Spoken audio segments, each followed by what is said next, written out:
The argument against sanity. Let us begin with a quote from Neel Burton. "Mere sanity is not all it's cracked up to be, a state of dormancy and dullness with less vital potential even than madness." End quote. We're embarking together on a journey of intellectual extravagance as we set our sights on the elusive realm of hypersanity. But our initial pit stop on this journey demands an intimate exploration of the normal state of being, of sanity as we know it today, and to work out just what is wrong with it. To truly comprehend its shortcomings, we must scrutinize its facets. While there are undoubtedly merits to this customary state of being, it falls short when juxtaposed with the brilliance of hypersanity. Most journey through life reasonably contented within the confines of sanity. Neel Burton speaks of them. Many normal people suffer from not being hypersane. They have a restricted worldview, confused priorities, and are racked by stress, anxiety, and self-deception. As a result, they sometimes do dangerous things and become fanatics or fascists or otherwise destructive or not constructive people. He continues, "It is not just that the sane are irrational, but that they lack scope and range, as though they've grown into the prisoners of their arbitrary lives, locked up in their own dark and narrow subjectivity. Unable to take leave of themselves, they hardly look around them, barely see beauty and possibility, rarely contemplate the bigger picture, and all ultimately for fear of losing themselves, of breaking down, of going mad, using one form of extreme subjectivity to defend against another, as life, mysterious, magical life, slips through their fingers.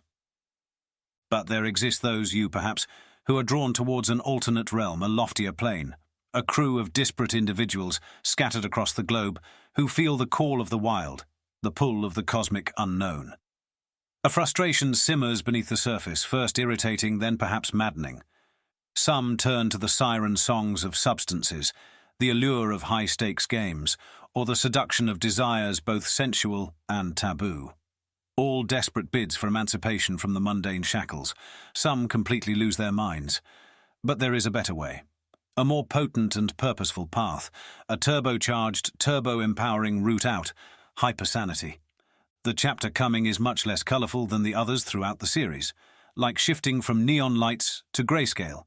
But it is important, crucial. We unravel not merely the inadequacies of sanity, but from a higher spiritual perspective, we dare to cast a discerning eye upon its potential malevolence. Sanity, we argue, could be described as a space where evil thrives insidiously, blinding us to higher truths and perpetuating injustice and harm in our world. But before we tear into sanity with some savagery, attacking it from philosophical, spiritual and psychological angles, it would be proper to be fair and to mention first that there are good and useful things about sanity. The psychological purpose of sanity lies in its role as the foundational bedrock for adaptive functioning, emotional well-being, interpersonal harmony, personal growth, and meaningful engagement with life.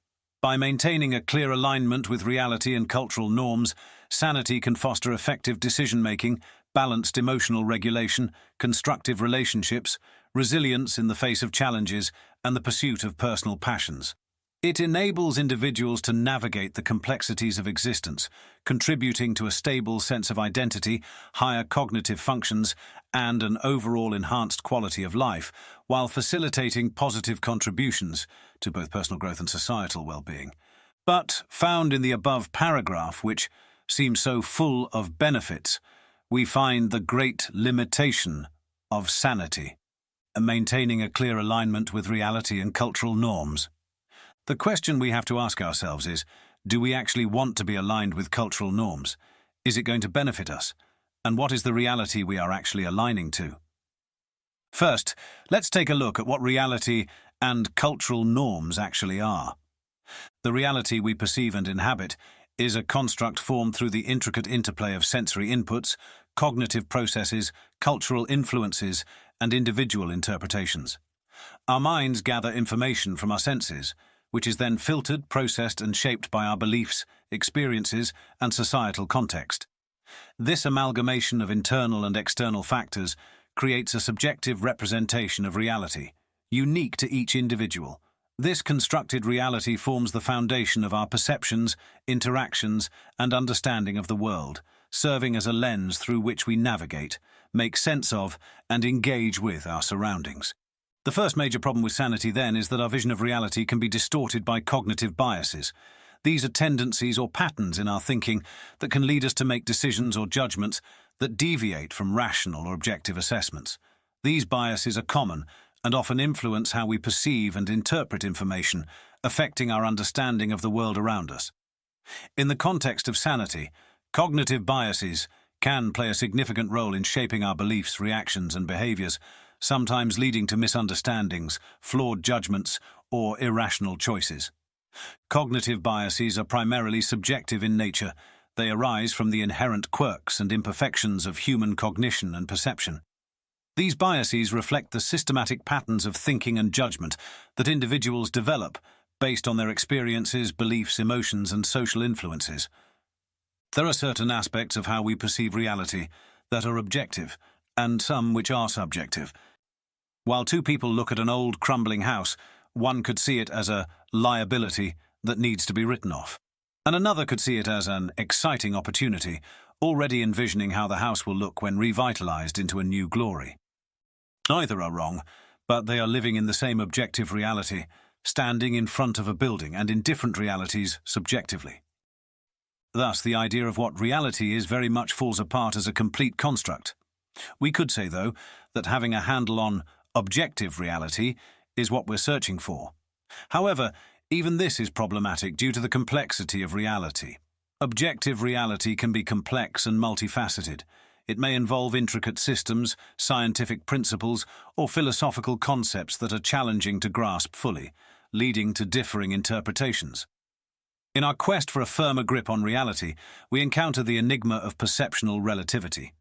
Imagine a kaleidoscope of viewpoints, each observer perched within their own mental observatory, gazing out upon the same cosmic panorama. The colors, the contours, the cosmic constellations, all a masterpiece of individualized interpretations. So, is reality a single image, or a shifting celestial collage painted by myriad subjective brushes? Or perhaps even both? Intriguingly and increasingly, as technology advances, the concept of reality extends its reach beyond the tactile boundaries of our immediate surroundings. Enter the realm of virtual landscapes, digital dimensions, and simulated scenarios. In these hyper-real arenas, our very notions of what is real become tantalizingly entangled. Is a virtual sunset any less vivid than its atmospheric counterpart? Do pixels possess the essence of tangible matter? As we navigate these uncharted cyber waters, we find ourselves unmoored from the conventional anchors of reality. And then there's the quantum realm, that subatomic arena where particles dance and uncertainty reigns.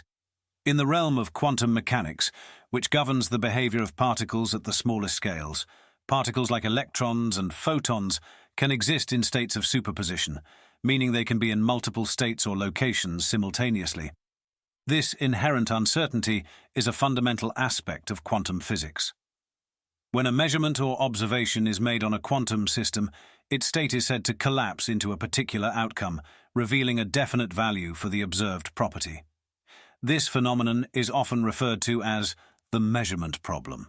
Additionally, the concept of observer effect is a real phenomenon in quantum mechanics. It refers to the idea that the act of observing or measuring a quantum system can influence its behavior. This effect is not about conscious human observers altering reality, but rather about any interaction between a quantum system and its environment. The intricate and sometimes counterintuitive nature of quantum mechanics raises intriguing questions about our understanding of objective reality. It highlights the challenges inherent in grasping the fundamental nature of the physical world at its most fundamental level. The fact that particles at the quantum level can exist in multiple states simultaneously until observed, and that the act of observation itself can influence the outcome, introduces a level of uncertainty and complexity that defies our classical intuitions. The notion of objective reality itself becomes nuanced. While classical physics provides a highly successful framework for describing the behavior of macroscopic objects, it may not fully capture the true essence of the quantum world, another layer of reality. The challenges posed by quantum mechanics suggest that our traditional concept of objective reality, characterized by well-defined and independent properties, may need to be reconsidered or expanded upon. These quantum phenomena have led to ongoing debates and explorations within the field of philosophy of science, prompting researchers to grapple with questions about the nature of reality, the role of observation, and the potential limits of human understanding. As we strive to reconcile the classical and quantum worlds, our difficulty in fully comprehending objective reality highlights the complex and multifaceted nature of the universe, inviting us to explore new paradigms and approaches in our quest for a deeper understanding. So, as seekers of truth, we have to acknowledge that while we yearn for the grasp of objective reality, the universe teases us with the kaleidoscope of subjectivity and the malleability of perception. It beckons us toward frontiers, yet uncharted. Reality, the more we look at it, becomes like a radiant gemstone, revealing its multifaceted brilliance when held up to the lights of inquiry and experience. Now to cultural norms, and whether we should remain in clear alignment with them. Dangerous pitfalls arise when we blindly align with cultural norms. We risk the suppression of unique aspirations and potential. Such conformity can lead to a life devoid of authenticity, stifling personal growth and preventing the fulfillment of one's true destiny or potential. Avoiding a blind alignment of our minds with cultural norms is essential for fostering individuality, critical thinking, and societal progress. Cultures are dynamic and diverse, and unquestioning adherence to norms can stifle innovation and hinder the exploration of alternative perspectives. Embracing independent thought allows us to challenge outdated practices, question injustices, and contribute to the evolution of societies. By maintaining a critical distance from cultural norms, we preserve the capacity to shape our beliefs and values based on new inputs, like inner revelation, promoting personal growth and enabling the emergence of new ideas that can enrich both our lives and the broader cultural landscape. We learned earlier that sanity is the foundational bedrock for adaptive functioning, and the key word here is adaptive. Sanity is, among other things, an adaptive coping mechanism for us to be able to continue functioning within the imperfection of our world and culture. It allows us as individuals, and society as a whole, to maintain order and stability. But this includes maintaining orders that harm. We say that's just how life is, about things that actually could be changed, and this is still a part of sanity, even though it is a lie. This is the really insidious thing about sanity. It acts as a house for lies that are inbuilt in our culture. It requires the individual to conform to the value systems of society itself, or a certain number of accepted value systems within the culture of the time. For example, Christianity is currently tolerated widely, so saying, Jesus will come back in a physical body and resurrect people from the grave, is seen as acceptable for a sane person to say, even though someone may not agree with the belief. Whereas someone saying, my grandmother will come back in a physical body and resurrect people from the grave, and living their life by this belief, would be quickly committed to a psychiatric institution. Thus, sanity is a great limiter of ideas, and a tie to agreed-upon cultural norms that may not be beneficial to us as individuals or to humanity as a whole. From a spiritual standpoint, it also limits us by maintaining illusions of separation and attachment to control. Sanity tends to perpetuate the illusion of individual identity, blinding us to the interconnected fabric of existence. This separation inhibits the deeper understanding of the interdependence of all things. A sane mind clings to control and predictability, stifling the acceptance of the unknown. This attachment hinders growth and restricts the embrace of transformative experiences. Beneath the facade of sanity's supposed stability lies a shocking revelation. It's a master of disguise, concealing a sinister alliance with pervasive evil. The very sanity that safeguards our equilibrium can inadvertently perpetuate conformity and suppress authentic exploration. When societal norms and cultural pressures dictate what constitutes normal, there's a risk that individuals may unknowingly align their thoughts and actions with systems that perpetuate injustice, inequality, and great harm. This revelation raises a critical inquiry into the interconnected relationship between personal sanity, cultural dynamics, and the broader societal fabric. It beckons us To scrutinize whether our unexplored acceptance of what is normal inadvertently blinds us to systemic injustices or limits the expansion of collective consciousness. We need to balance the benefits of stability with a vigilant awareness of the potential pitfalls of conformity to mainstream culture, religious cultures, or subcultures. In the realm of collective experience, the alliance between sanity and evil manifests through the shaping and maintenance of cultural norms and the perpetuation of oppressive systems. Cultural narratives often construct a facade of sanity that reinforces existing power structures and suppresses dissenting voices. This alliance becomes particularly insidious when sanity is weaponized to marginalize or silence those who challenge the status quo. As a result, societal norms that might be perceived as normal may, in fact, perpetuate systemic inequalities, preventing the realization of a more just and equitable world. And going back to cognitive biases, which are those quirks in thinking that are supported within the House of Sanity, we see that we have a real problem. Cognitive biases, while not inherently malicious, can contribute to behaviors that are perceived as harmful or even evil due to their influence on decision-making and perception. These biases are the result of mental shortcuts and patterns in thinking that often lead individuals to make judgments or choices that deviate from objective or rational considerations. When these biases interact with complex moral and ethical situations, it can spell disaster. For instance, confirmation bias, which involves seeking out and favoring information that confirms one's existing beliefs, can reinforce prejudices or stereotypes and lead to discriminatory behaviors. Availability heuristic.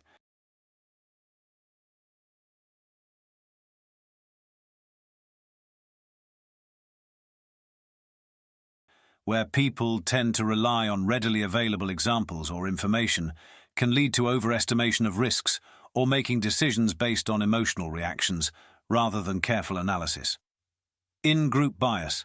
The tendency to favor those within one's own social group can contribute to exclusionary or discriminatory attitudes toward outsiders. Cognitive biases can also be exploited or manipulated by individuals or groups with malicious intentions. Propaganda, misinformation, and psychological manipulation can leverage cognitive biases to sway public opinion, promote harmful ideologies, or manipulate individuals into engaging in harmful actions. In our pursuit of intellectual exploration and the tantalizing realm of hypersanity, we have embarked on a journey that has led us to challenge the status quo of sanity. Through a comprehensive examination of the limitations and potential malevolence of sanity, the intricate interplay of cognitive biases, and the enigmatic nature of objective reality, we have uncovered a complex web of human cognition, perception, and societal constructs. While sanity serves as a foundational pillar for adaptive functioning and personal well-being, its alliance with cultural norms and cognitive biases unveils potential pitfalls that can perpetuate harmful behaviors and suppress authentic exploration.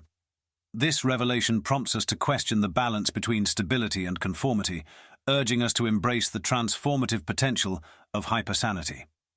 As we stand at this crossroads of inquiry, we confront the shadows cast by cognitive biases, recognizing their potential to steer us towards actions perceived as evil, even as they arise from the ordinary workings of the sane human mind. As Lying puts it, society highly values its normal man. Normal men have killed perhaps 100,000 of their fellow normal men in the last 50 years. The alliance between sanity and cultural norms, while providing stability, also holds the potential to propagate injustices and inequalities. Our journey into the quantum realm reveals the complexities of objective reality, blurring the lines between the subjective and the objective, challenging our notions of what is real.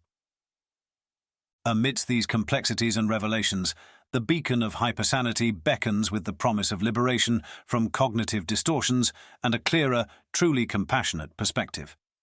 In our pursuit of this heightened state of awareness, we embark on a path that embraces the malleability of perception, challenges the constraints of conformity, and seeks a deeper understanding of our existence. Our brains wield an extraordinary power, the power of perceptual plasticity. Think of it as a dynamic mental gymnastics routine, where the brain reshapes its neural connections in response to new experiences, altering its perception and understanding of the world. This constant flux, this dance of neural rewiring, gifts us with the ability to adapt, learn, and evolve, transcending the static boundaries of a fixed reality, and to journey into hypersanity. The journey ahead is one of illumination and transformation, as we navigate the intricate interplay between sanity, subjectivity, and the quest for objective truth. It is through this journey that we inch closer to unlocking the secrets of existence, casting aside the shadows of malevolence and stepping into a realm of hypersanity where clarity and enlightenment await us. We can no longer be held back by the fear of being seen as insane. Many aspects of sanity are beneficial, but many are simply locking us into consensus reality and agreed-upon societal norms. We've got much further to go in our journeys through consciousness than the limits of sanity would restrict us to. So let us journey on, fearless warriors and explorers, with our minds freed, in the pursuit of truth and deep fulfillment.